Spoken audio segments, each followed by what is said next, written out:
Hello students, welcome to magnet brains. आज जो हम आपके लिए लाए हैं वो आपकी क्लास 5th का एक छोटा सा ओवरव्यू है।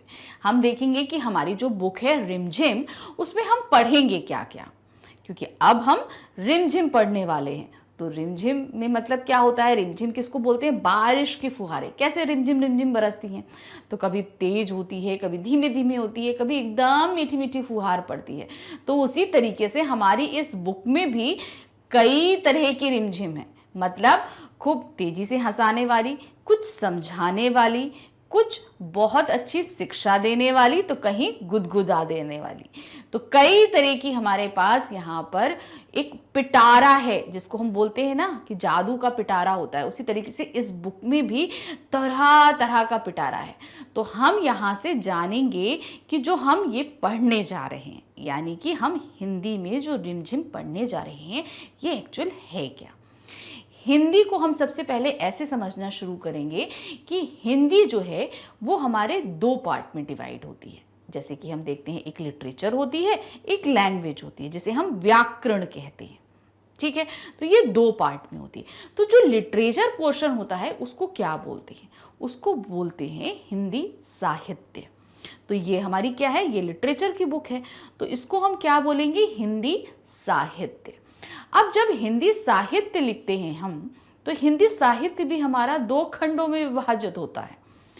एक खंड होता है गद्य और एक खंड होता है काव्य।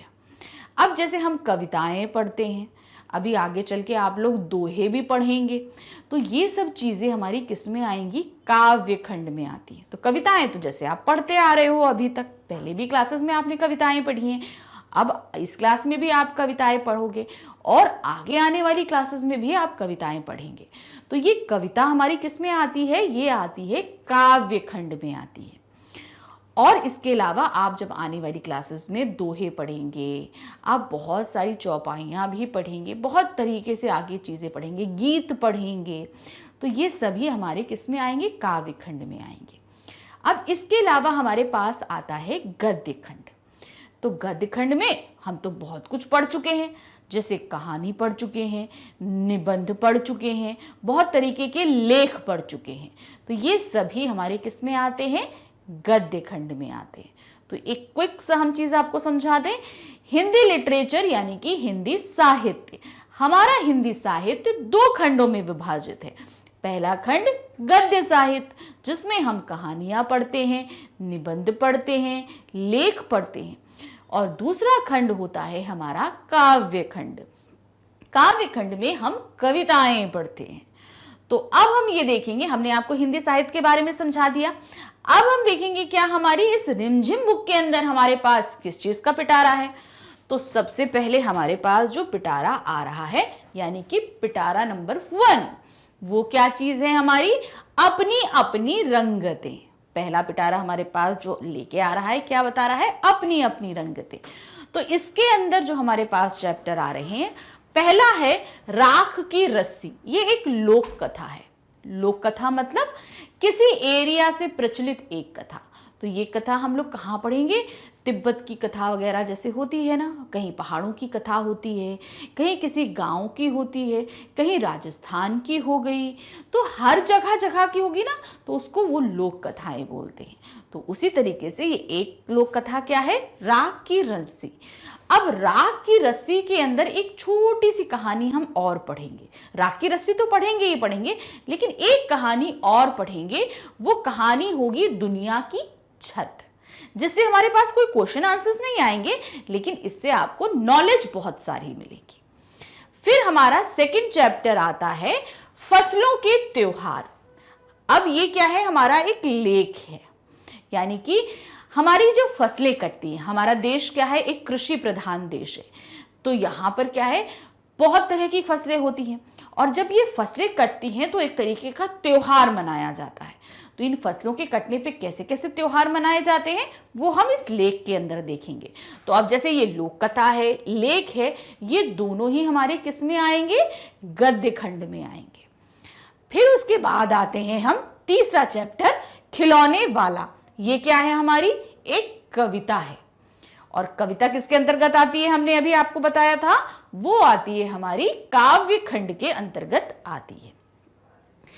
इस कविता की हम व्याख्याएं भी पढ़ेंगे, प्रश्नोत्तर भी पढ़ेंगे, दोनों। हम आपको पूरा लाइन वाइज कविता समझाएंगे भी, फिर इसकी व्याख्याओं को लिखने के तरीके भी बताएंगे कि जब हमसे अगर व्याख्या पूछी जाती है तो हम किस तरीके से लिखते हैं, ये समझाऊंगी।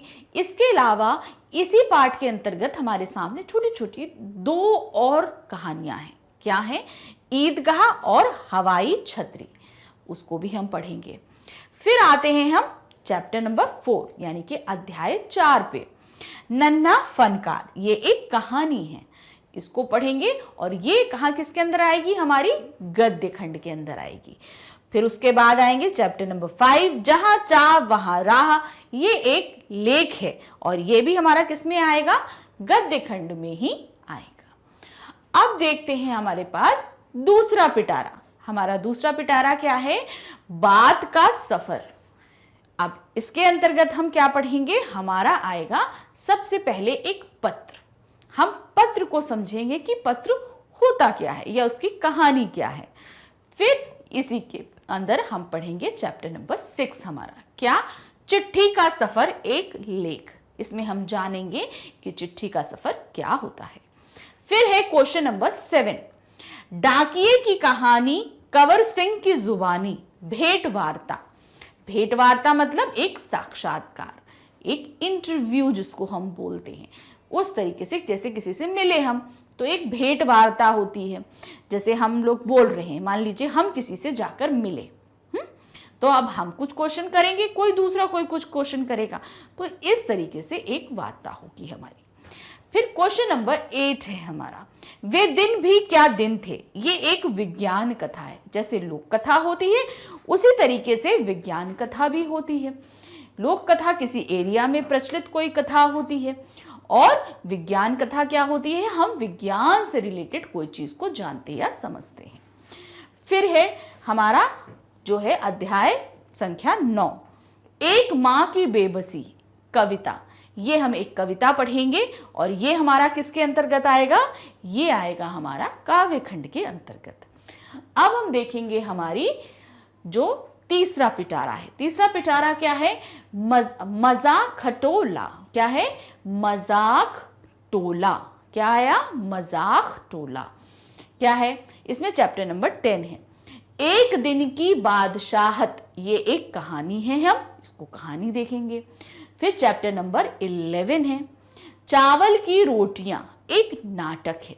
जैसे हम लोग बहुत सारे स्किप करते हैं ना, स्किट होती है हम लोग के स्कूलों में, तो वो क्या होती है? एक नाटक होता है। तो नाटक किस तरीके से लिखा जाता है वो हम ये विधा भी सीखेंगे और साथ ही देखेंगे कि ये नाटक कैसा है। फिर है चैप्टर नंबर 12 है हमारा, गुरु और चेला। ये क्या है? एक कविता है। ये कहानी जो है कविता है, इसको पढ़ेंगे और साथ ही इसकी व्याख्याएं भी करेंगे और सभी अभ्यास कार्यों को भी करेंगे। इसी कविता के अंतर्गत हम देखेंगे बिना जड़ का पेड़, ये कहानी है, उसको भी पढ़ेंगे। फिर आते हैं चैप्टर नंबर 13, स्वामी की दादी, कहानी है, इसको देखेंगे और इसी के अंदर एक कहानी छोटी और देखेंगे, कार्टून। अब हमारे पास आता है हमारा चौथा पिटारा। चौथा पिटारा हमारा क्या है? आसपास, यानी कि हमारे आसपास क्या चीजें होती हैं उसके बारे में हम जानेंगे। बाघ आया उस रात, एक कविता है। किस रात का? अब जैसे नाम से ही लग रहा है, अरे बाघ आया उस रात, क्या हुआ होगा उसमें, उसको भी देखेंगे। फिर उसी के अंदर हम देखेंगे एशियाई शेर के लिए मीठी गोलियां, इसको भी पढ़ेंगे।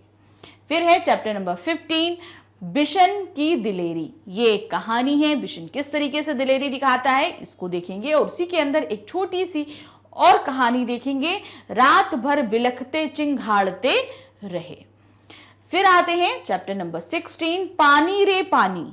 ये एक लेख, पानी कितना इंपॉर्टेंट होता है ये हम सभी जानते हैं, तो उसको समझेंगे इस एक लेख के माध्यम से। इसी लेख के अंतर्गत हम और देखेंगे नदी का सफर। नदी का सफर किस तरीके का होता है इसको भी जानेंगे। अब इसके बाद हमारे पास में इसी पिटारे के अंतर्गत और भी है चैप्टर नंबर 17, छोटी सी हमारी नदी। ये एक कविता है, इस कविता को देखेंगे और उसी के अंदर जोड़ा साकों वाला घर, ये एक छोटी सी कहानी देखेंगे। फिर हमारा आखिरी चैप्टर है चैप्टर नंबर 18। चैप्टर नंबर 18 में है चुनौती हिमालय की। ये एक यात्रा वर्णन है, यानी कि ये कौन सी विधा में लिखा गया है, ये एक यात्रा वृत्तांत है। इसको भी देखेंगे। यात्रा वृत्तांत क्या होते हैं, जहां पर हम किसी यात्रा का वर्णन करते हैं, वो यात्रा वृत्तांत होते हैं। और इसी चैप्टर के अंतर्गत हम क्या देखेंगे, हम क्या उगाते हैं, ये एक छोटी सी कहानी है। तो यहाँ एक हम पिटारे देखने जा रहे हैं हमारी एक छोटी सी रिमझिम की बुक के अंदर। बहुत तरह तरह की कहानियां हैं, लेख हैं, यात्रा वृत्तांत हैं, भेंट वार्ता हैं, कविताएं हैं। तो यहाँ पर बहुत सारी चीजें हैं और ये बहुत सारी चीजें बहुत खूबसूरत हैं। तो हम एक एक करके इस पिटारे के खजाने को आपके सामने खाली करेंगे। तो हम आपको बता दें, हमारा हिंदी लिटरेचर यानी कि हमारा हिंदी साहित्य जो है 2 खंडों में विभक्त होता है। एक होता है काव्य खंड, एक होता है गद्य खंड। गद्य खंड में हमारी स्टोरीज आती हैं। तो गद्य खंड में जो हम ये पढ़ने जा रहे हैं, ये जिस विधा, यानी विधा मतलब जिस स्टाइल से लिखा गया है, वो विधा है हमारी क्या, लोक कथा। और ये पाठ हमारा क्या है, पहला नाम है राख की रस्सी। किस तरीके से कि एक छोटी सी लड़की की अक्लमंदी इस पाठ में दिखाई गई है, हम इसको पढ़ेंगे और समझेंगे, लेकिन मजे भी करेंगे। क्यों? क्योंकि ये हमको दिखाता है कि जब हम अपनी बुद्धि का इस्तेमाल करते हैं तो मुश्किल से मुश्किल चीजों को भी बहुत ही आसानी से हल कर सकते हैं। तो चलिए शुरू करते हैं इस पाठ की व्याख्या को कि पाठ के अंदर क्या क्या है। सबसे पहले जो हमारे पास हम शुरू कर रहे हैं, ये कहानी कैसे शुरू हो रही है, क्या है, लोनपोगार तिब्बत के 32वें राजा सोनगे वसैन गाम्पो के मंत्री थे। तो ठीक है, अब ये कहानी हम कहाँ की पढ़ रहे हैं, तिब्बत की। अब तिब्बत कहाँ है, पहाड़ों में होता है। कोई भी कहानी जब भी आप पढ़ो तो हमेशा उसको इमेजिन करो कि अब हम कहाँ पढ़ रहे हैं, तिब्बत। तिब्बत में ऊंचे ऊंचे पहाड़ हैं, वहाँ पे बर्फ़ भी बहुत होती है। वहाँ के लोगों का पहनावा कैसा होता है हम सभी जानते हैं। वहाँ के लोग कैसे होते हैं, उनके चेहरे कैसे होते हैं। तो इस चीज़ को पूरी तरीके से आप इमेजिन करते हुए चलिए। इमेजिनेशन बहुत ज़रूरी होती है किसी भी चीज़ के लिए। जब हम इमेजिन करेंगे तो कहानी जैसे लगेगा हम उस कहानी के अंदर हैं।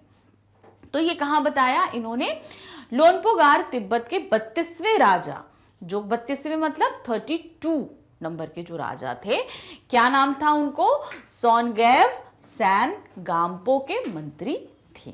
ठीक है, वे अपनी चालाकी और हाजिर जवाबी के लिए दूर दूर के मशहूर थे, दूर दूर तक मशहूर थे। मतलब वो बहुत ही चालाक थे और फट से, हाजिर जवाबी मतलब आप कोई भी क्वेश्चन पूछो, किसी तरीके का भी पूछो, वो तुरंत जवाब दे देते थे। और चालाक क्यों थे, क्योंकि भाई अब आप मंत्री हैं तो सोचिए जरा कितना उनको चालाक होने की ज़रूरत होती है। हर चीज़ को समझना कि भाई कोई व्यक्ति आया है तो कहीं कोई गलत इरादे से तो नहीं आया, इसलिए चालाकी हर जगह ज़रूरी होती है। फिर क्या है, कोई उनके सामने टिकता ना था। मतलब किसमें नहीं टिकता था, चालाकी और हाजिर जवाबी में। चैन से जिंदगी चल रही थी, मतलब बहुत आराम से गुजर रही थी, कोई तकलीफ नहीं थी। मगर जब से उनका बेटा बड़ा हुआ, उनके लिए चिंता का विषय बना हुआ था। मतलब जब बड़ा हुआ तो उनको थोड़ी सी चिंताएं हो गई। कारण यह था कि वह बहुत भोला था। मतलब सीधा साधा बच्चा था, उसको कुछ समझ आ गया, उसको सबको चालाकी करे, छलकपट करे तो बेचारा वो फंस जाता था, उस सामने वाले की चालाकी नहीं समझ पाता था।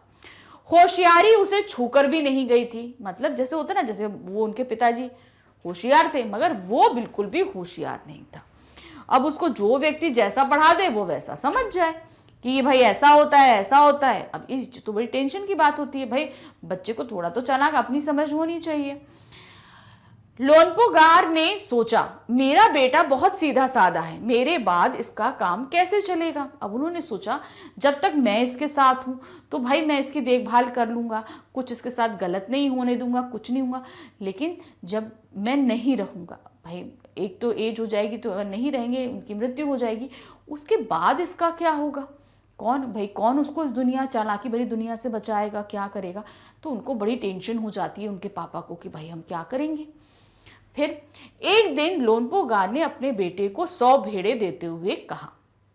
अब अब ये चीज़ को अभी हम छोड़ रहे हैं, 2 मिनट हम समझाते हैं कि भाई अब इस चीज़ से वो परेशान तो हो गए कि बेटा बहुत सीधा साधा है। तो अब उन्होंने सोचा कि अब इसको हमें चालाक बनाना पड़ेगा।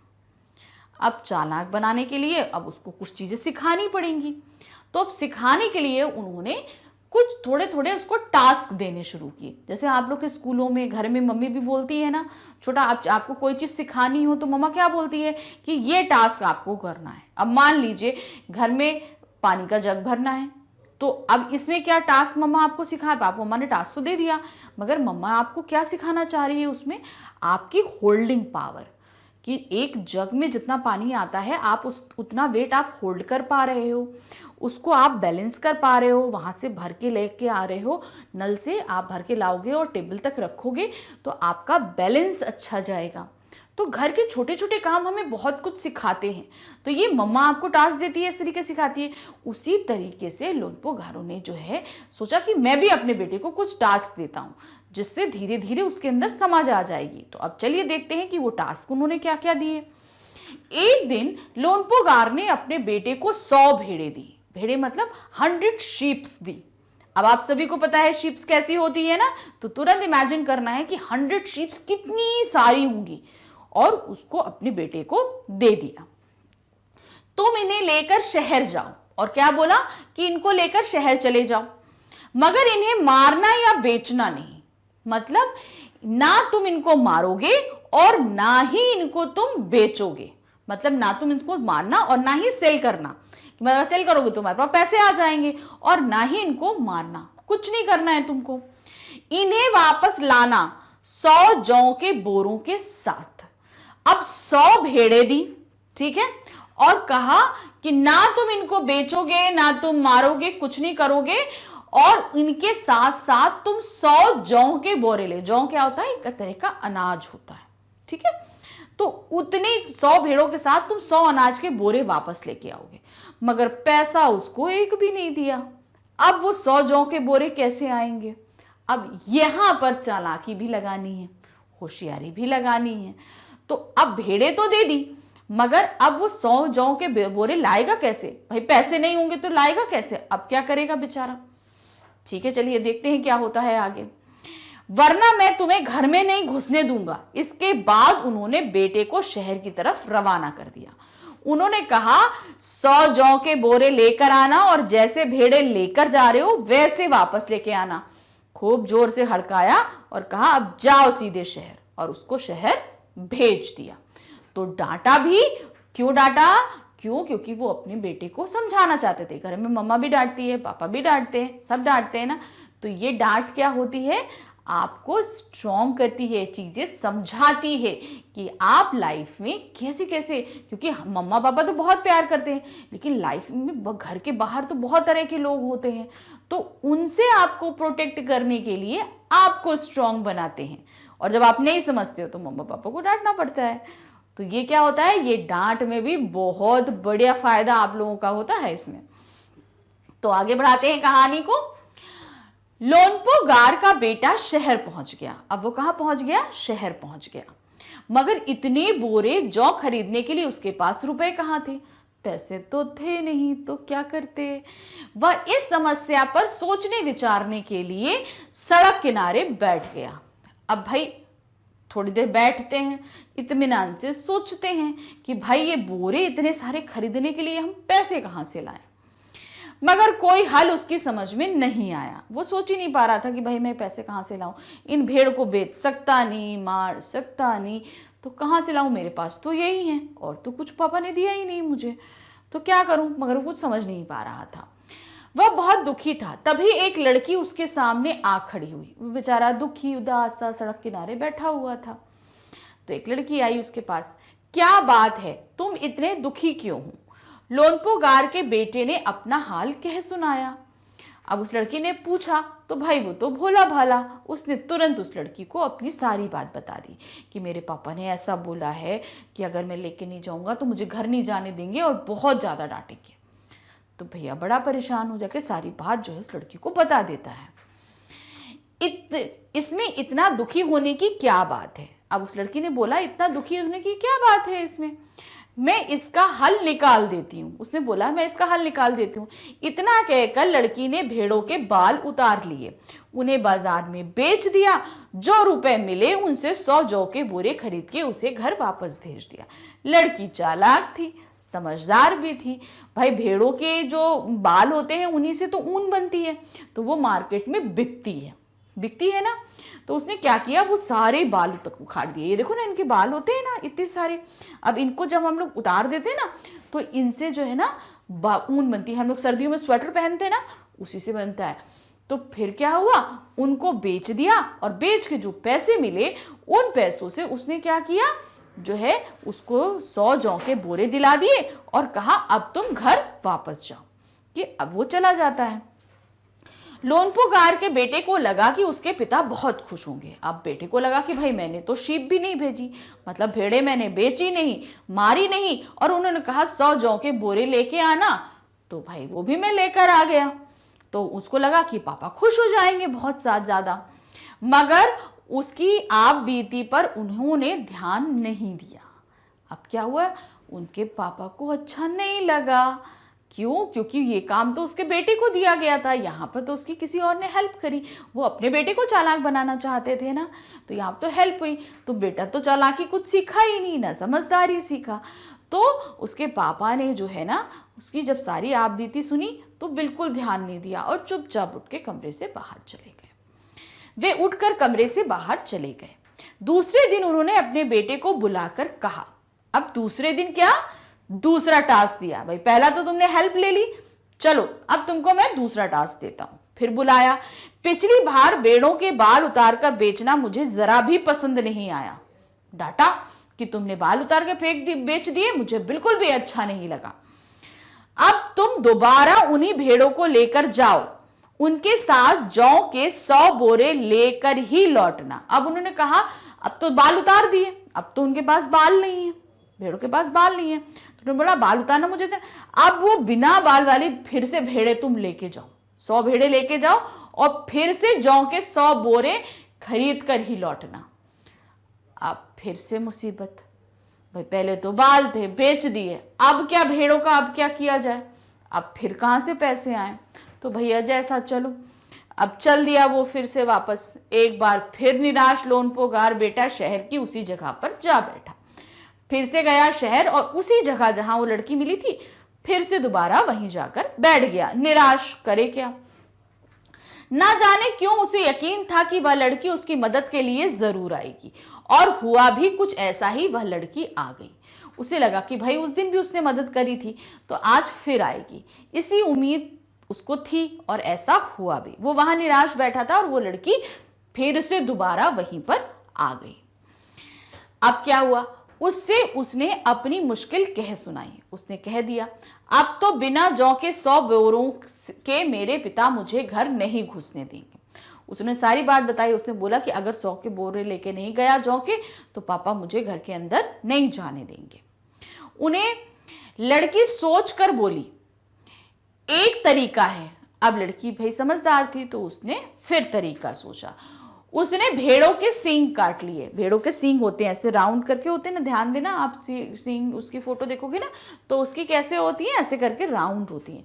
तो उसने जो है कहा कि इनकी सींग उतार के काट के बेच देते हैं। उन्हें बेचकर जो रुपए मिलेंगे उनसे 100 बोरे जौ खरीदेंगे। बोरे लोनपो गार के बेटे को सौंपकर लड़की ने उसे घर भेज दिया। लड़की ने वही किया, सींगे काटी, उनको मार्केट में बेचा, और बेच के उससे जो पैसे मिले उन पैसे से 100 बोरे खरीदे जौ के। वो लोनपो गार के बेटे को दिया और कहा अब तुम घर वापस जाओ। उस लड़के को वापस फिर से घर भेज दिया। अब क्या हुआ, भेड़े और जौ के बोरे पिता के हवाले करते हुए लोनपो गार का बेटा खुश था। वो फिर खुश था कि भाई पापा खुश होंगे। उनसे विजयी भाव से सारी कहानी कई सुनाई। अब वो विजयी भाव था। विजयी भाव मतलब कि हमको जो टास्क दिया गया था हम जीत गए, तो जो फीलिंग होती है ना, विक्ट्री की जो फीलिंग होती है, हैप्पी फीलिंग, उसको क्या बोलते हैं हिंदी में, विजयी भाव। तो वो जीत गया था टास्क में, तो वो बहुत खुश था, और खुश होकर वो कहाँ पहुंचा, पापा के पास, और सारी कहानी पापा को कह डाली कि इस तरीके से लड़की आई, उसने मेरी हेल्प करी, और वो सारी चीजें अपने पापा को बोल दी उसने। सुनकर लोनपोकार बोले, उस लड़की से कहो कि हमें 9 हाथ लंबी राख की रस्सी बनाकर दे। अब क्या हुआ, पापा को तो ये समझ में आ गया कि मेरा बेटा जो है, मेरे बेटे की कोई हेल्प कर रहा है। अगर वो इतना ही अक्लमंद है, यानी कि वो लड़की इतनी ही अक्लमंद है, तो मुझे राख की रस्सी बना के दे। अब राख क्या होती है हम आपको समझाते हैं। कोई चीज जब जल जाती है, जैसे आप लोगों ने देखा होगा कोई पेपर जल गया, कुछ भी जल गया, तो क्या होता है कि हम उसको अगर टच करते हैं तो वो एकदम चूर हो जाता है, हम उसको पकड़ नहीं सकते। अगर हमने उसको उठाने की कोशिश करी तो वो क्या होगा, वो मेरे हाथ में आएगी नहीं। अब उस राख से उन्होंने क्या बोला, एक रस्सी बनाए। अब जो चीज हम पकड़ नहीं सकते उससे हम रस्सी कैसे बनाएंगे। तो उसके पापा ने बोला कि उस लड़की से बोलो कि मुझे राख की एक रस्सी बनाकर दे। उनके बेटे ने लड़की के पास जाकर पिता का संदेश दोहराया। अब बेटा कहाँ गया, लड़की के पास, और बोल दिया कि मेरे पापा ने बोला है तुमको एक राख की रस्सी बनानी है। लड़की ने एक शर्त रखी। लड़की ने बोला कि मैं राख की रस्सी बना दूंगी, लेकिन मेरी एक शर्त है। अब क्या शर्त है वो, मैं रस्सी बना तो दूंगी मगर तुम्हारे पिता को वह गले में पहननी होगी। उन्होंने बोला कि मैं रस्सी बना दूंगी, लेकिन मेरी शर्त यह है कि पापा को वो रस्सी गले में पहननी होगी। पहली बात ये सोचिए, जो राख हम हाथ से पकड़ नहीं सकते उसकी रस्सी वो लड़की बनाएगी। अब वो बनाएगी तो उसके पिताजी उठा के उसको पहनेंगे कैसे, क्योंकि वो तो हाथ में आती ही नहीं है। तो भाई ये दोनों ही चीजें बड़ी मुश्किल थी, पापा का कहना और इस शर्त का होना। तो देखते हैं कैसे होता है। लोनपोगार ने सोचा ऐसी रस्सी बनाना ही असंभव है, इसलिए लड़की की शर्त मंजूर कर ली। तो लोनपोगार ने सोचा कि भाई ये ऐसी रस्सी बन ही नहीं सकती है, जब बनेगी नहीं तो मुझे पहननी क्या पड़ेगी। तो उन्होंने शर्त मान ली, ठीक है अच्छा तुम बनाओगी तो हम पहन लेंगे। अब चलिए देखते हैं राख की रस्सी कैसे बनती है। अगले दिन लड़की ने 9 हाथ लंबी रस्सी ली। 9 हाथ मतलब ऐसे लंबी, 9 हैंड की रस्सी ली। उसे पत्थर के सिल पर रखा, यानी कि एक बड़ा सा पत्थर लिया और उस पे ऐसे करके रख दिया। ठीक है, रस्सी को ऐसे ऐसे करके रख दिया, फैला के रखा और जला दिया। अब उस रस्सी को रखने के बाद उसमें आग लगा दी। अब जब रस्सी जलेगी तो क्या होगा, वो राख बन जाएगी। ठीक है, रस्सी लगाई और रस्सी में आग लगा दी। अब जैसे जैसे जलेगी वहां ऐसे ऐसे करके रस्सी की राख बन जाएगी। वो राख बन गई। रस्सी जल गई मगर रस्सी के आकार की राख बच गई। अब रस्सी क्या हुआ, अब जैसे ये एक पत्थर का एक टुकड़ा है, ठीक है, पत्थर के टुकड़े पे, पत्थर के सिल पे रखा। अब रस्सी को उसने ऐसे ऐसे ऐसे ऐसे ऐसे करके रखा। अब क्या हुआ, उसने आग लगा दी। अब रस्सी जब जलेगी तो उसी आकार में जलेगी, जल गई पूरी और राख उसी आकार में रह जाएगी और वो ऐसे ही रह गई। अब क्या हुआ, इसे वह सिल समेत लोनपोगार के पास ले गई, यानी कि वो पूरे पत्थर को वो उठाती है और पत्थर सहित, पत्थर की सिल सहित जाके वो लोनपोगार के पास ले जाती है कि ये देखिए। उसे पहनने के लिए कहा कि ये लीजिए रस्सी उठाइए और पहनिए, मैंने तो राख की रस्सी बना दी, अब आप इसको पहनिए। लोनपोगार रस्सी देखकर चकित हो गए। अब उन्होंने तो कभी सोचा ही नहीं था कि राख की रस्सी बनेगी। अब वो देखकर एकदम अचंभित, ये कैसे हो गया। वे जानते थे कि राख की रस्सी को गले में पहनना तो दूर, उठाना ही मुश्किल है। अब वो जानते थे हम इसको पहनेंगे क्या, हम इसको उठा ही नहीं सकते, भाई राख को उठा तो सकते नहीं है। हाथ लगाते ही वह टूट जाएगी। लड़की की समझदारी के सामने उनकी अपनी चालाकी धरी रह गई। बिना वक्त गवाए लोनपोगार ने अपने बेटे की शादी का प्रस्ताव लड़की के सामने रख दिया। धूमधाम से उन दोनों की शादी हो गई। अब उन्होंने भाई बेटे को समझदार कर रहे थे तो बेटे को समझदार नहीं कर पाए, तो उनको टेंशन क्या थी कि उनके बाद कौन संभालेगा। तो उन्होंने क्या किया, अपनी बेटे की ही शादी एक समझदार लड़की से कर दी, ताकि जो है वो आगे जिंदगी में भी उसका कोई देखभाल करने वाला रहे। तो इस तरीके से हमने कैसे देखा, एक राख की रस्सी बनी, कैसी समझदारी से चीजें हुई। तो समझदारी का खेल बहुत अच्छा होता है।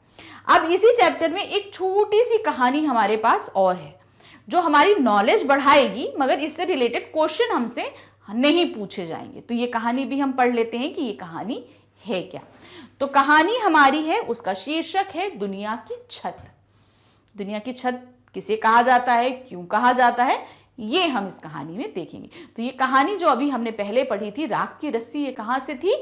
तिब्बत की कहानी थी।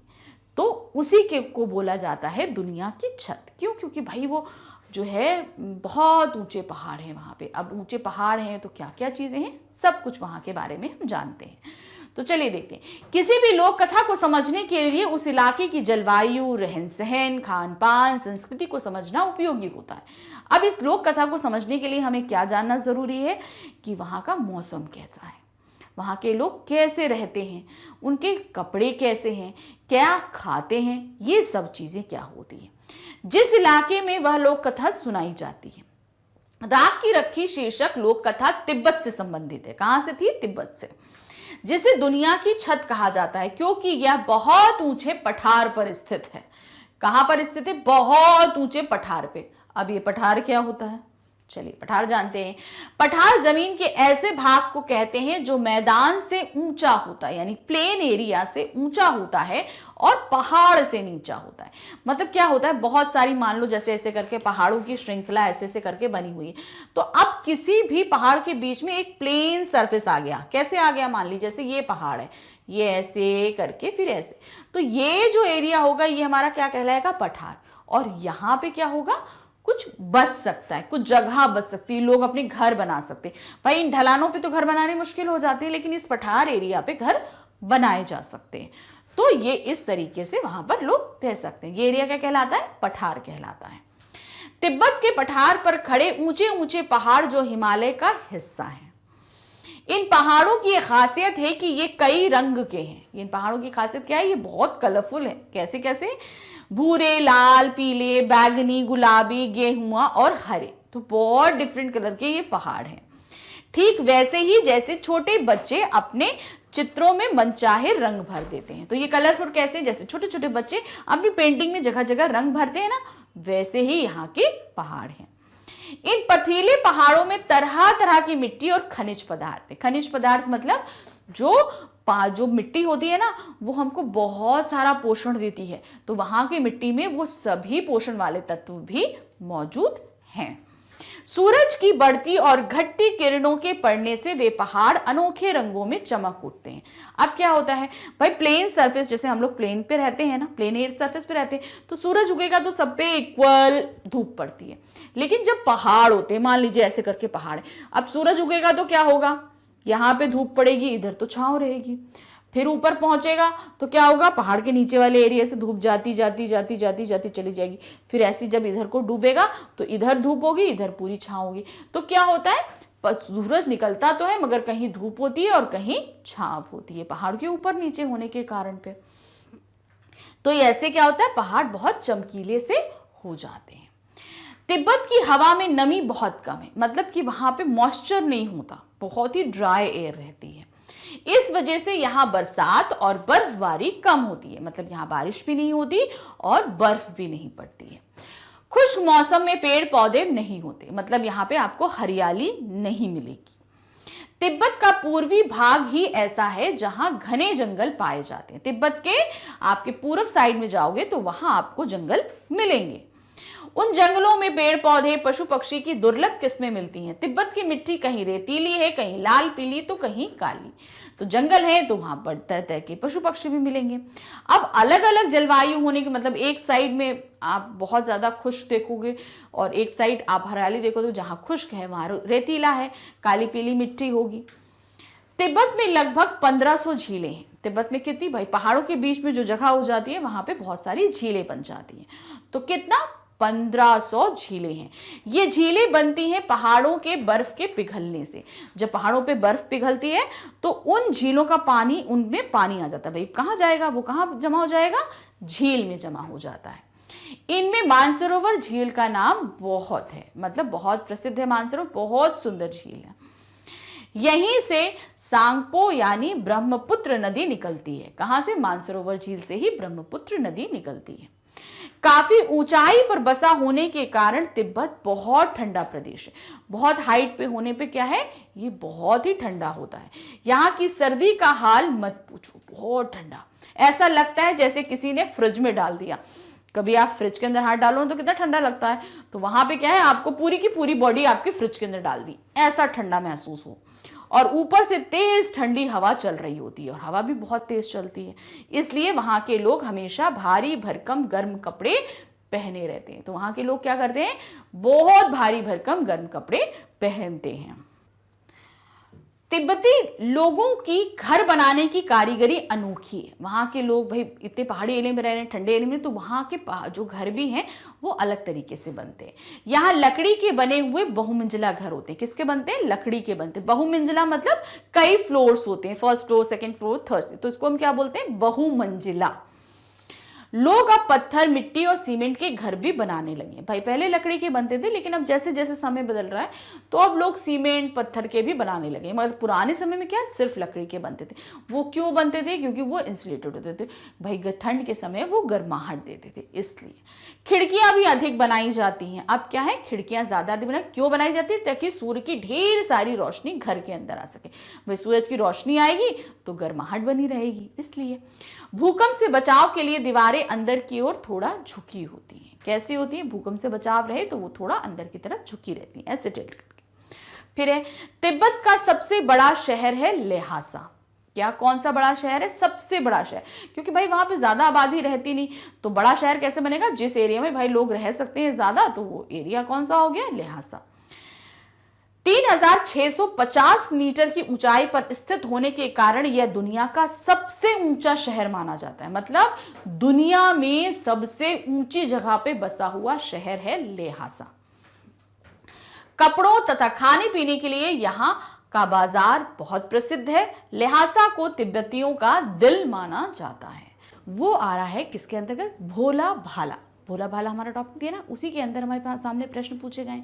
तो जो पहला प्रश्न पूछा गया है क्या है, तिब्बत के मंत्री अपने बेटे के भोलेपन से चिंतित रहते थे। बात सही है, वो बहुत भोला सा था, उनको चिंता रहती थी कि हमारे बाद इसका क्या होगा, कौन देखभाल करेगा। तो अब इसी स्टेटमेंट पे आधारित जो है हमारे पास एक प्रश्न है। प्रश्न क्या है, तुम्हारे विचार से वह किन किन बातों के बारे में सोचकर परेशान होते होंगे। कौन, यानी कि जो राजा थे, जो कि तिब्बत के मंत्री थे, वो किस बात को लेकर परेशान होते थे अपने बेटे के भोलेपन को। क्या कारण था, भाई भोला है तो ठीक है, लेकिन क्या कारण था इतना चिंतित होने का।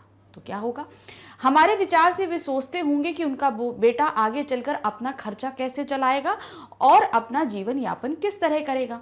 भाई वो बहुत भोला था, उसको समाज में जीने के जो तौर तरीके होते हैं, जो चालाकी होती है, वो सब चीज़ें उसको नहीं पता थी। जब नहीं पता थी तो वो कैसे बाहर जाएगा, कैसे काम करेगा, क्योंकि कोई भी उसको बड़ी आसानी से बेवकूफ़ बना लेगा। मान लो अगर उसने कुछ मेहनत करके कमाया भी, तो भाई बेवकूफ़ बनाने वाले तो बहुत है दुनिया में, तो बेवकूफ़ बना के उसकी सारी कमाई ले लेंगे। वो कैसे आगे बढ़ेगा, अपना परिवार कैसे चलाएगा। तो इस चीज़ की उनको बड़ी चिंता रहती थी। तो ये उनके चिंतित रहने का कारण था। अब उसी वक्तव्य पे, चिंतित होने पे, दूसरा प्रश्न क्या पूछा गया है, तुम तिब्बत के मंत्री की जगह होती तो क्या उपाय करती। मतलब अगर आप तिब्बत के मंत्री की जगह होते तो आप क्या उपाय करते। क्योंकि जैसे कि उन्होंने तो उपाय किया कि भाई उसको भेड़े दे दी, भेड़े देखो, साथ में बोला 100 जौ के बोरे लेके आओ, तो ये उन्होंने 2 बार किया, दोनों बार उसकी हेल्प एक लड़की ने करी। तो ये उन्होंने, मंत्री ने अपने बेटे को थोड़ा समझदार करने के लिए कार्य किया था। लेकिन अगर आप होते इस जगह तो आप क्या करते, तो क्या करते, मैं तिब्बत की मंत्री की जगह होती तो अपने बेटे को प्यार से समझाती, यानी कि उसको समझाने की कोशिश करते हम कि बेटा बहुत ही आगे ज़िंदगी बहुत ज़्यादा टफ होती है, इस दुनिया में अच्छे लोग नहीं होते, बहुत बुरे लोग भी होते हैं, तो तुम्हें चीज़ों को सीखना होगा, समझना होगा।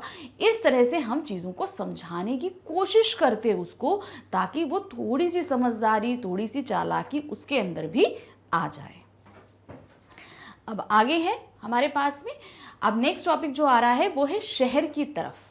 हमें बुक में दिया है ना, शहर की तरफ। उसमें क्या पूछा है, मंत्री ने अपने बेटे को शहर की तरफ रवाना किया। ठीक है, शहर की तरफ रवाना किया था ना, वो भेड़े और जौ लेकर 100 भेड़े लेके, कि तुम इनको जो है ना बेचना ना मारना, लेकिन साथ में 100 जौ के बोरे लेकर वापस लौटना। तो वो कहाँ भेजा था उसको, शहर भेजा था। तो अब इसी पर क्या प्रश्न है, मंत्री ने अपने बेटे को शहर क्यों भेजा, क्यों भेजा था, किस कारण से भेजा था? मंत्री ने अपने बेटे को शहर में दुनियादारी को समझाने के लिए भेजा था। यानी कि मान लीजिए जैसे हम ही लोग हैं, मम्मी लोग आपको समझाने की बहुत कोशिश करते हैं ना, जैसे जैसे हम लोग बड़े होते हैं तो हमको चीज़ें बताते हैं। पहले तो क्या है, मम्मा प्लेट में खाना लगा के दे देंगी, हाथ से भी खिला देंगी, पानी भी रख देंगी, पानी भी पिला देंगी, सब कुछ कर देंगी। लेकिन फिर क्या, अपने हाथ से खिला भी देती है, लेकिन धीरे धीरे कहती है नहीं अपने आप सीखो। तो अपने आप खाओ का मतलब ये नहीं होता कि मम्मा आपको प्यार कम करने लगी। बात यहाँ पर क्या हो जाती है कि मम्मा आपको धीरे धीरे चीज़ें सिखा रही हैं। अब जैसे आप बड़े होगे तो कुछ दिन में आपसे बोलेंगी बगल वाली शॉप से जाके कुछ थोड़ा सा सामान ले आओ, कि कुछ नहीं है जाओ अपने चिप्स खुद लेकर आओ। अगर ऐसे बोलेंगी ना तो क्या होता है, ये आपको क्या सिखा रही हैं कि आपको पैसे की काउंटिंग आए, आपको परचेज करने का कॉन्फिडेंस आए, कोई भी चीज़ आप किस तरीके से कॉन्फिडेंस के साथ परचेज कर सकते हो, ये चीज़ है। पहले आप लोग साइकिल चलाते थे तो कैसे होता था, सपोर्टिंग टायर होते थे। फिर मम्मी पापा ने एक दिन क्या किया, वो सपोर्टिंग टायर हटा दिए साइकिल में से कि नहीं अब बिना सपोर्टिंग टायर के आप साइकिल चलाना सीखो। फिर धीरे धीरे आप चलाना भी सीख गए। तो वो सपोर्टिंग टायर कौन होते हैं, वो मम्मा पापा होते हैं। मम्मा पापा धीरे धीरे अपना सपोर्ट हटाना शुरू करते हैं ताकि आप अपनी साइकिल यानी कि अपनी लाइफ को बहुत अच्छे से चला सके। तो यही काम किसने किया था, मंत्री ने किया था। मंत्री ने क्या किया था कि अभी तक तो उसको हर एक चीज घर पे मिल रही थी बेटे को, लेकिन अब उसको समझाने के लिए क्या किया, दुनियादारी सीखने के लिए उसे कहा कि अब हम तुम्हारे साथ नहीं जाएंगे, अब तुमको सारे काम खुद करने हैं। तो उसको भेज दिया कि जाओ तुम खुद करो जाके। तो क्यों भेजा था शहर, ताकि वो अपने बेटे को दुनियादारी सिखा सके। नेक्स्ट क्वेश्चन है, उसने अपने बेटे को भेड़ों के साथ शहर में ही क्यों भेजा। मतलब भेड़ों के साथ शहर ही क्यों भेजा, कहीं और क्यों नहीं भेजा, क्या कारण था भाई। उसने अपने बेटे को भेड़ों के साथ शहर में इसलिए भेजा क्योंकि वह उसे चतुर और समझदार बनाना चाहता था। अब क्या होता है, अगर मान लीजिए वो अपनी ही जगह भेज देता जहां भाई वो मंत्री रहते थे, तो वहां क्या होगा, वहां तो सभी जानते हैं उसके बेटे को, कोई ना कोई उसकी हेल्प कर देता। कोई हेल्प कर देता कि कोई चलो बेवजह ही उसको ऐसे मतलब कुछ पैसे नहीं लेता, 100 जौ के बोरे दे देता। तो वहां अब शहर इसलिए भेजा क्योंकि वहां पे उसे कोई नहीं जानता था, वहां पे उसकी हेल्प करने वाला कोई नहीं होता। तो यही समझ के मंत्री ने उसे शहर भेजा था कि वहां पे वो खुद अपना दिमाग लगाएगा, खुद चालाकी भिड़ाएगा और तब करके ये चीज लेकर आएगा। लेकिन वहां पे भी उसकी मदद करने वाली वो लड़की मिल जाती है। तो यहाँ पर ये चीज उसने क्यों भेजा था, क्योंकि अनजान जगह पे क्या होगा ना, आपकी हेल्प करने वाले कोई नहीं होंगे, तब आप खुद कोशिश करते हैं चीज़ों को। जैसे घर में आप होमवर्क करते हो तो कहीं ना कहीं मम्मा पापा दादू दादी भैया दीदी कहीं ना कहीं आपकी हेल्प कर देते हैं। लेकिन स्कूल में क्या होता है, आपको अपने आप करना है, मैम आपको एक बार समझा देंगी लेकिन करना आपको अपने आप है। तो इससे कितने फायदे होते हैं, एक तो आपको चीज़ें बहुत अच्छे से समझ में आती हैं, दूसरा आपकी राइटिंग बहुत स्पीड पकड़ती है, आपको फटाफट एक टाइम लिमिट के अंदर अपना काम फिनिश करना होता है, आपकी राइटिंग अच्छी रहती है और आपके अंदर कॉन्फिडेंस आता है कि हमने तो अपना काम खुद अपने आप किया। तो ये चीज़ें होती हैं कि हम अनजान जगह भेजते हैं। तो अनजान जगह क्या हुई, उसीलिए मंत्री ने अपने बेटे को शहर भेजा था। अब आते हैं तीसरे क्वेश्चन पे, क्या दिया है, तुम्हारे घर के बड़े लोग पहले कहाँ रहते थे, शहर में पता करो। कुछ लोग तो आज पड़ोस में किसी ऐसे व्यक्ति के बारे में पता करो जो किसी दूसरी जगह जाकर बस गए हो, तो उनसे बातचीत करो, रोज जानने की कोशिश करो कि क्या अपने निर्णय से खुश हैं। क्यों एक पुरुष, एक महिला और एक बच्चे से बात करो, यह भी पूछो कि उन्होंने वह जगह क्यों छोड़ दी। तो बात क्या है, इसको बोलते हैं विस्थापन। ठीक है, हम आपको एक छोटा सा वर्ड बता रहे हैं, विस्थापन। ये आपके लिए एक नया वर्ड है। किसी भी वजह से हमें अपना घर छोड़कर कहीं और जाकर बसना पड़े तो वो कहलाता है विस्थापन। इसको अगर हम थोड़ा सा सरल लैंग्वेज में बोले तो आजकल होता है ट्रांसफर। बहुत से बच्चों के पापा जो है ना, आप देखते होंगे आपके आस पड़ोस या आपके खुद के पापा ऐसी जॉब में होंगे कि कुछ दिन में उनका ट्रांसफर हो जाता है दूसरी सिटी में जाके। ठीक है, तो ये इंग्लिश वर्ड है ट्रांसफर। विस्थापन मतलब परमानेंट विस्थापन हो जाता है। ट्रांसफर क्या है, जगह जगह आप बदलते रहते हो, मगर विस्थापन का मतलब है आप किसी काम काज के चक्कर में हमेशा के लिए किसी और जगह जाकर बस जाओ। तो ऐसे बहुत से परिवार होते हैं, तो उनको जगह जगह जब जाना पड़ता है तो बहुत तरह तरह की परेशानियां को भी सामना करना पड़ता है। तो यही इस क्वेश्चन में पूछा गया है, आपको पता करना है ये चीज़ें। क्या आपके परिवार में कोई ऐसा था या आपके आस पड़ोस में कोई ऐसा है? अगर है तो एक पुरुष, एक स्त्री और एक बच्चे से आप बात करिए इस बारे में और पता करिए कि उनको क्या परेशानियां हो रही हैं या किस कारण से उन्होंने ये कार्य किया, एक जगह से जाके उन्हें दूसरी जगह बसना पड़ा। तो क्या है, हमारे घर के बड़े लोग पहले गांव में रहते थे, यानी कि अब शहर में रहते हैं, पहले गांव में रहते थे। मेरे पड़ोस में गांव से आकर रहने वाला एक बच्चा अपने निर्णय से खुश है। अब उन्होंने बोला ना, एक बच्चा, एक स्त्री, एक पुरुष से बात करिए, तो बच्चा गांव से आकर यहाँ बसा है तो वो खुश है। क्यों खुश है? क्योंकि यहाँ सभी मूलभूत सुविधाएं उपलब्ध हैं, यानी कि आपकी जो ज़रूरतें होती हैं, जैसे मान लीजिए हमें स्कूल पास में मिल जाता है, सारा सामान मिलता है, बिजली 24 घंटे आती है, पानी घर में सप्लाई होता है, अच्छी फैसिलिटीज़ मिलती हैं, तो इसलिए वो बच्चा यहाँ पर आके खुश है। उस व्यक्ति ने वह स्थान कुछ परेशानियों के कारण छोड़ा था, मतलब उन्हीं के परिवार के क्या, जो गांव से आकर यहाँ बसे थे, कुछ परेशानियों के कारण वो गांव छोड़ा था। मेरे पड़ोस में रहने वाली एक महिला ने पति की नौकरी छोड़ने के कारण पुरानी जगह छोड़ दी। वही मेरे पड़ोस में रहने वाले एक अन्य बच्चे ने पुरानी जगह अपने माँ बाप के साथ दूसरी जगह जाने के कारण छोड़ दी। तो अब क्या था, एक और स्त्री से बात करी तो उन्होंने क्या बताया कि उनके पति की नौकरी छूट गई थी, इसलिए उन्हें अपनी पुरानी जगह छोड़नी पड़ी और उन्हें यहाँ आकर बसना पड़ा। उसी तरह एक और से बात करी, उन्होंने क्या, पड़ोस में रहने वाली, उन्होंने एक और बताया बच्चे से बात करी, उन्होंने पुरानी जगह क्यों छोड़ी? क्योंकि उन्हें अब उनके माँ बाप को वो जगह छोड़नी पड़ी। अब माँ बाप को क्या छोड़ने का कारण था वो इसमें नहीं है, कोई भी कारण हो सकता है, नौकरी में ट्रांसफ़र हो सकता है, आपका स्थानांतरण हो सकता है, तो कई तरीके की चीज़ें हो सकती हैं।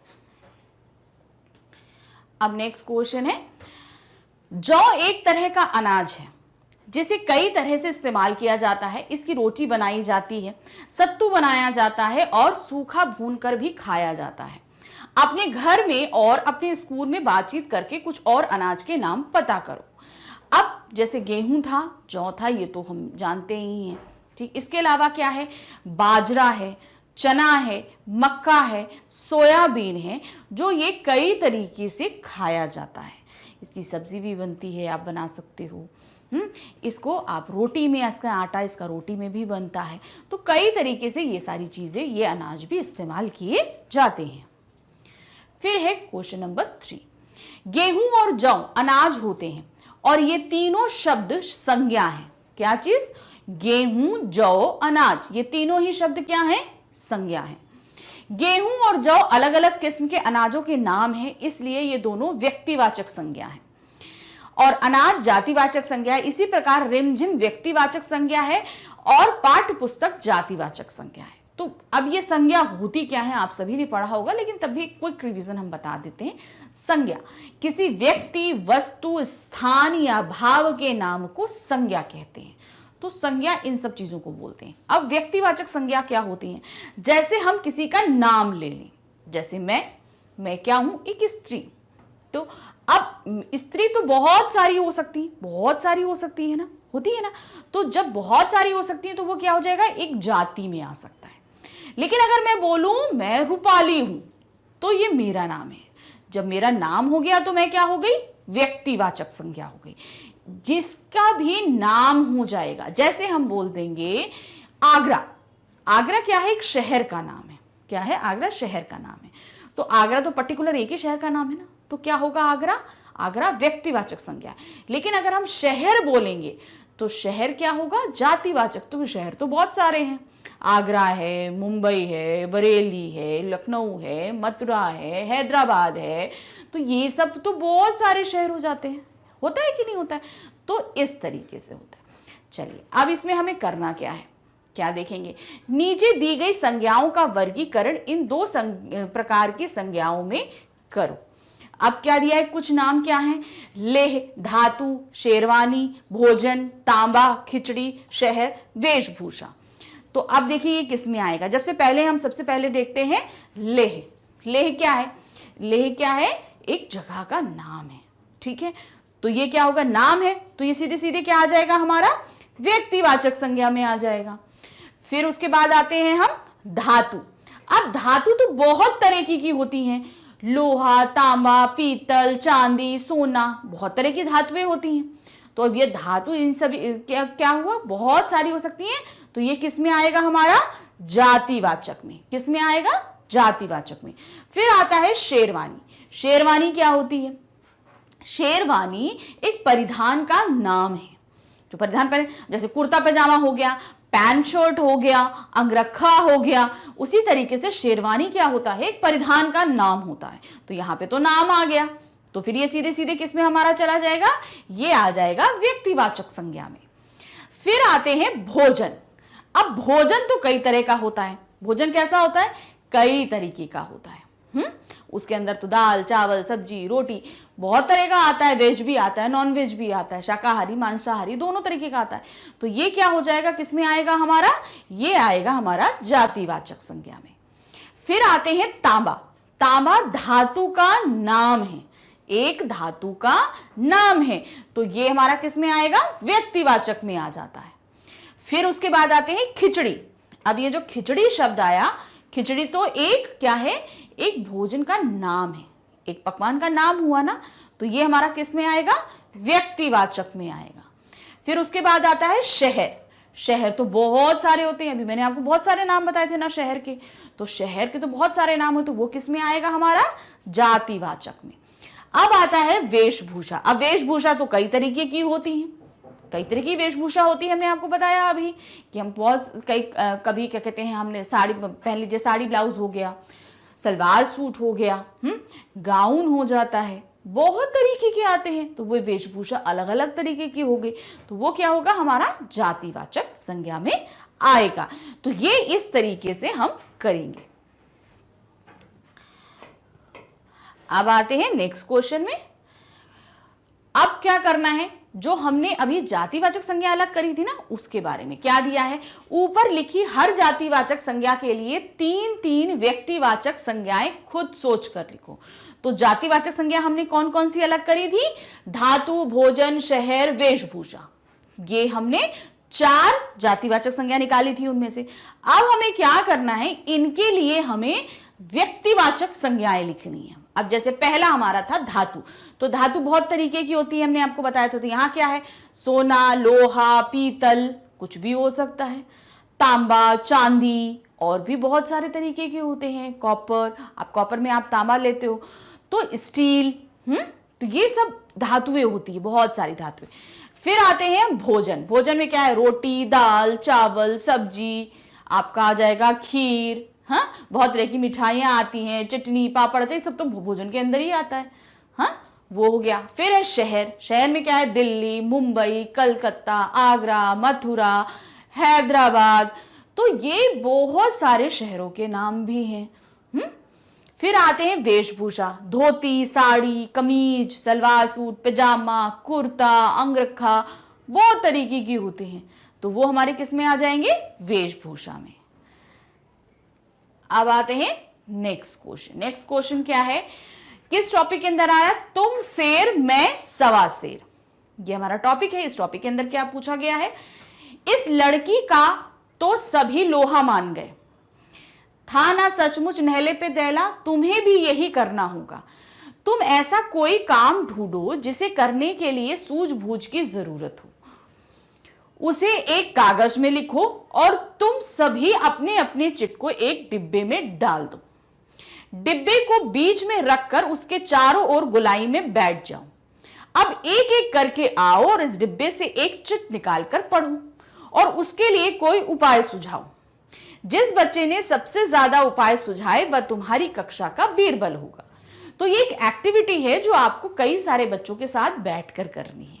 चिट में कोई चीज ऐसी लिखिए जो किसी सूझबूझ के साथ, जैसे वहां पे उसने बोला राख की रस्सी बनाने के लिए, अब राख की कहीं रस्सी बन सकती है, कभी भाई राख को हम टच नहीं कर सकते, टच करेंगे तो वो तुरंत टूट जाएगी। तो उसने तब भी उसने राख की रस्सी बना के राजा को दी थी, वो उसकी समझदारी थी। तो उसी तरीके के कुछ काम आपको ढूंढने हैं। तो क्या हमने देखा, देखिए यहाँ पर अध्यापक ने कहा कि तुम पानी का पत्थर लेकर आओ। अब अध्यापक ने हमें एक टास्क क्या दिया, पानी का पत्थर लेकर आओ। अब पानी होता है लिक्विड और पत्थर होता है सॉलिड। अब ये कैसे होगा? तो क्या किया, कुछ सोचने के बाद मैंने उनसे कहा कि फिर आपको उस पत्थर को आधे घंटे हाथ में रखना होगा। तो भाई कुछ हमने समझ लगाया कि ठीक है, अच्छा हम ले आएंगे पानी का पत्थर, लेकिन उस पत्थर को आपको हाफ एन आवर, आधे घंटे के लिए हाथ पर रखना पड़ेगा। अध्यापक ने मुझे हाँ कह दिया, उन्होंने कहा ठीक है मैं रख लूंगा आधे घंटे। तो उन्होंने क्या बोला, फिर मैं एक बर्फ का टुकड़ा ले आया और उन्हें दे दिया। वह हैरान रह गए और मन ही मन सोचने लगे कि वह आधे घंटे हाथ में कैसे रखेंगे। छात्र अपनी सूझबूझ से कोई काम ढूंढकर खेल पूरा करें। तो यहां पर एक खेल हमने आपको बताया, इसी तरीके से आप अपनी सूझबूझ से कुछ चीजों को करिए और अपने फ्रेंड्स के बीच ये टास्क जरूर करिएगा, बहुत मजा आएगा। चलिए अब देखते हैं आगे का क्वेश्चन। क्वेश्चन नंबर 2 क्या है इसी में, मंत्री ने अपने बेटे से कहा पिछली बार भेड़ों के बाल उतारकर बेचना मुझे जरा भी पसंद नहीं आया।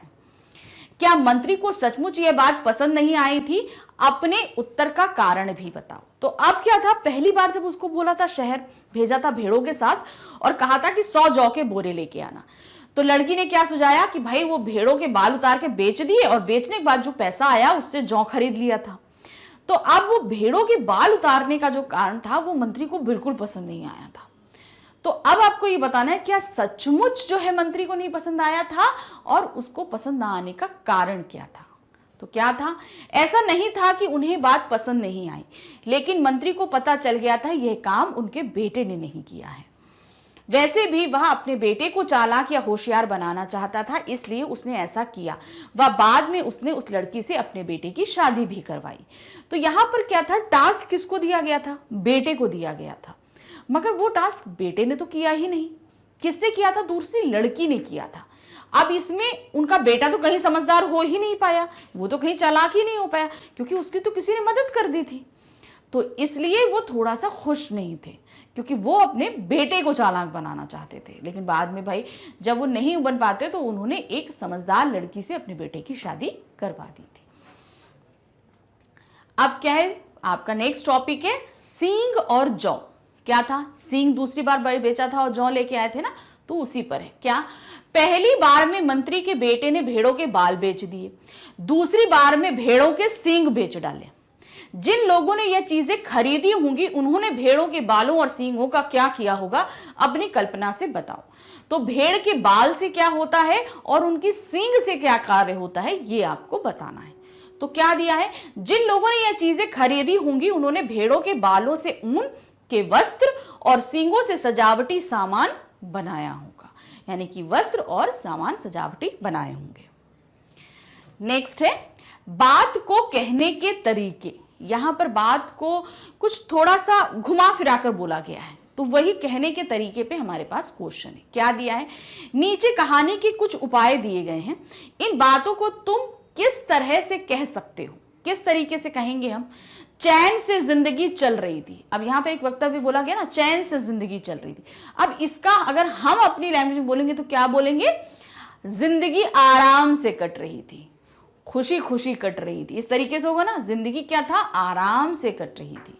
नेक्स्ट है होशियारी उसे छूकर भी नहीं गई थी। किसको, उसके बेटे के बारे में बोला गया था ना, होशियारी उसे छूकर भी नहीं गई थी। वह होशियार नहीं था, मतलब क्यों था, वो भोला भाला था, बिल्कुल भी होशियार नहीं था। मतलब जो ये सेंटेंस आपको दिया गया उसी को आपको अपनी लैंग्वेज में बदलना है। फिर है मैं इसका हल निकाल देती हूं, मैं इसका हल निकाल देती हूं। तो इसे हम अपनी लैंग्वेज में क्या बोलेंगे, मैं इसके लिए उपाय बता देती हूं। मतलब होता ना, कोई प्रॉब्लम थी, इसका सोल्यूशन मैं जानता हूं, मैं सोल्यूशन बता देती हूं। तो वही क्या है, इसका उपाय मैं बता देती हूं। फिर नेक्स्ट क्या है, उनकी अपनी चालाकी धरी रह गई। क्या हुआ, उनकी अपनी चालाकी किसकी, मंत्री की, उनकी अपनी चालाकी धरी रह गई जब राख की रस्सी उस लड़की ने बना के दे दी थी। अपनी चालाकी धरी रह गई तो क्या हुआ, उनकी अपनी चालाकी किसी काम नहीं आई। तो जो चालाकी दिखा रहे थे ना कि राख की रस्सी बना के लेकर आओ, मैं राख की रस्सी पहन लूंगा, रस्सी बना के तो लड़की ने दे दी। अब उसके बाद उनकी चालाकी धरी रह गई, क्यों, क्योंकि वो रस्सी वो पहन ही नहीं सकते थे, उठाने की बात तो दूर, उसे छू तक नहीं सकते थे उस रस्सी को। तो यहां क्या है, उसकी अपनी चालाकी किसी भी काम नहीं आई। किसकी नहीं आई, राजा की नहीं आई, मंत्री की बिल्कुल भी नहीं आई थी। अब नेक्स्ट है क्वेश्चन, लोनपो गार का बेटा होशियार नहीं था। ये हम सभी को पता है, उसी को चालाकी को सिखाने के लिए तो ये चैप्टर रखा गया था। वो बिल्कुल भी होशियार नहीं था। तो क्या था? होशियार और चालाक में क्या फर्क होता है? किस आधार पर किसी को तुम चालाक या होशियार कह सकती हो? इसी प्रकार भोला और बुद्धू के बारे में भी सोचो और कक्षा में चर्चा करो। होशियार और चालाक, इनमें क्या फर्क होता है? और उसके अलावा दूसरा क्या है? भोला और बुद्धू में भी क्या फर्क होता है? आपको ये फर्क पता करना है। तो क्या होता है? होशियार से तात्पर्य है समझदार होना। क्या मतलब होता है? समझदार होना। किसी चीज को हम कैसे करेंगे, क्या करेंगे, कहीं हम मुश्किल में फंस जाते हैं तो उसके लिए हम क्या जुगाड़ लगा सकते हैं, इस तरह की चीज को हम क्या बोलते हैं? होशियार होना। जैसे मान लीजिए सपोज आप आज पेंसिल से काम कर रहे हो। अब पेंसिल काम करते करते क्या हुआ? पेंसिल इतनी छोटी हो गई कि हमारे हाथ में पकड़ में नहीं आ रही। तो अब आप क्या करोगे? उसी पेंसिल से लिखते रहोगे? क्या करोगे? किसी और पेन का कैप निकालोगे, पेंसिल में फंसाओगे, उसको होल्ड करने वाला लायक बना लोगे और काम कर लोगे आसानी से। ठीक है ना? अभी मान लो एट अ टाइम आपके पास नई पेंसिल नहीं है, तब आप क्या करोगे? तो ये क्या होगा? आपकी समझदारी होगी, आप होशियार हो, ये चीज होगी। अब उसके आगे क्या है? जबकि चालाक का अर्थ होता है अत्यधिक चतुर होना। अब क्या होगा? उसमें क्या होगा? अब इसमें चतुर होना मतलब जो चालाकी से काम कर ले जाए वो होता है चतुर। अब हमने जैसे पेंसिल का उदाहरण आपको अभी दिया, हमने पेंसिल उदाहरण दे दिया कि आप क्या करोगे? किसी पेन का कैप निकालोगे और फटाफट अपना काम कर लोगे। मगर जो बच्चा चतुर होगा वो क्या करेगा? वो चुपके से जाके दूसरे बच्चे की डेस्क से पेंसिल ले आएगा और अपना काम शुरू कर देगा।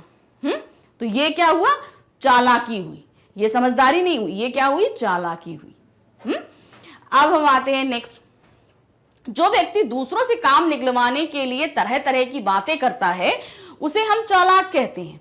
वहीं जो व्यक्ति समझदारी की बात करता है उसे हम समझदार कहते हैं। इसी प्रकार भोला का अर्थ है सीधा साधा होना और बल्कि बुद्धू का अर्थ है बेवकूफ होना। यानी कि जैसे आप दूसरे की डेस्क से पेंसिल लेने जाओ, उससे तरह तरह की बात करो और उससे पेंसिल ले आओ, तो वो बच्चा तो बुद्धू बन गया ना, है कि नहीं? वो बुद्धू बन गया।